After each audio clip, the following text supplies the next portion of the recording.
ከሀገራችን ባህልና ወግ ባፈነገጠ መልኩ የማህበራዊ ሚዲያን ሲጠቀሙ የነበሩ ግለሰቦች በቁጥጥር ስር ውለው ምርመራ እየተጣራባቸው መሆኑን የአዲስ አበባ ፖሊስ ጠቅላይ መምሪያ አስታወቀ። ከማህበራዊ ሚዲያ ፕላትፎርም አንዱ የሆነውን ቲክቶክ በመጠቀም ከሀገራችን ባህልና ወግ ያፈነገጡ መልእክቶችና ምስሎችን ሲያስተላልፉ የነበሩ ግለሰቦች በቁጥጥር ስር በማዋል ምርመራ እየተጣራባቸው ይገኛል።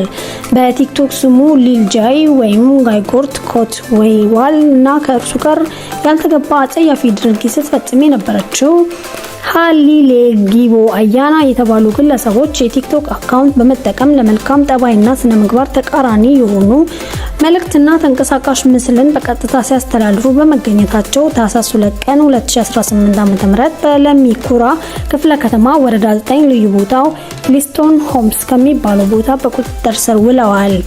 በተመሳሳይ ዜና በቲክቶክ ስሙ ፕሬዝዳንት ማሜ ወይም ባህርዲን ሙሰማ ከሀገራችን ባህልና ወግ ያፈነገጡ መልእክቶችን ሲያስተላልፍ በቦሌ ክፍለ ከተማ ወረዳ 1 ልዩ ቦታው ቦሌ ሚካኤል ጃፋር መስጂድ አካባቢ በቁጥጥር ስር ውለዋል። ማህበራዊ ሚዲያን ለበጎ ተግባርና ትውልድን ለማነጽ በመጠቀም ሲገባ ትውልድን ወደ አላስፈላጊ ድርጊት እንዲገባ የሚያስተምሩና የሚገፋፉ መሰል እኩይ ተግባራትን በሚፈጽሙ ግለሰቦችና ቡድኖች ላይ የሚወሰደው ሕጋዊ እርምጃ ተጠናክሮ እንደሚቀጥል የአዲስ አበባ ፖሊስ ጠቅላይ መምሪያ አስታውቋል።